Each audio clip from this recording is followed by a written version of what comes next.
Então, o slide que vem é esse aqui. Eu fui e vou doar, salve uma vida e doe sangue. Aí vem a primeira pergunta. Transfundir significa salvar vidas? Não.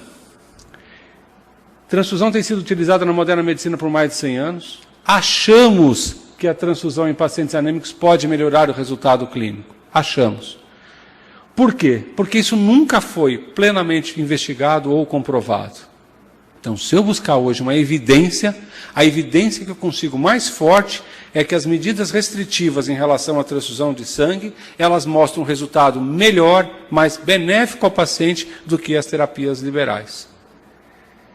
Então, consequentemente, aquele primeiro slide, será que a transfusão salva a vida? Pode ser que efetivamente isso não seja uma verdade. Mas durante muito tempo a gente acreditou que valia a pena transfundir, porque isso até melhorava a imunologia. Hoje a gente já sabe que não, porque quanto mais eu transfundo, mais infecção. Quanto mais eu transfundo, mais recidiva tumoral. Quanto mais eu transfundo, mais metástases. Então hoje está claro que do ponto de vista imunológico eu não trago benefício para os meus pacientes. Alguns esforços aqui devem ser feitos no sentido de talvez corrigir essa anemia previamente, não de transfundir, que parece ser o caminho mais fácil e mais simples. Só que fazer uma correção da anemia um pouco além das nossas informações e do nosso conhecimento. Porque se durante a graduação eu só gasto 2 horas no tema transfusão de sangue, a propósito, quantas horas os programas de residência em anestesia, terapia intensiva, cirurgia do trauma, gastam durante os seus programas de 3 anos, 4 anos, 5 anos, com temas específicos relacionados à transfusão de sangue? Muito pouco. Também muito pouco aqui no Brasil. Consequentemente, se a massa de informação é menor, eu fico acreditando no passado. Eu acredito sempre que transfundir salva vidas. E talvez transfusão efetivamente não salve vidas. Testemunhas de Jeová. Testemunhas de Jeová têm uma definição do ponto de vista em relação à transfusão de sangue.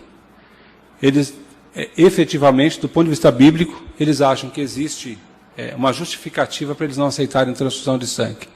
E existe um enorme preconceito, uma enorme discussão com relação a isso no dia a dia. Mas a partir daí, o que eles começaram a fazer? Eles começaram a estudar isso. E eles começaram a divulgar as práticas deles. E começaram a colocar isso no dia a dia. Tem muita ciência envolvida nisso, tem muito conhecimento envolvido nisso. Então a gente tem que se despir, às vezes, um pouco dos nossos preconceitos.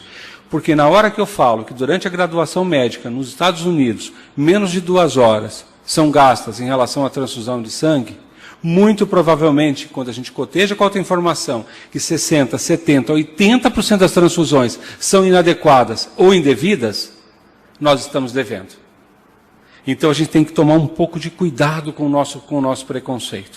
E principalmente vocês que são graduandos, que são residentes, têm como fazer isso, têm os seus documentos. Na anestesia existe um documento que é um relatório que os residentes preenchem e enviam à SBA para consolidar um número de informações em relação a eventos de morbidade e mesmo de mortalidade. Isso é fundamental, porque se a gente não tiver massa crítica de informação, a gente vai continuar achando que nós estamos fazendo o bem. E efetivamente, quando a gente lembra daquele primeiro slide, transfusão salva vidas, vem um segundo. Não,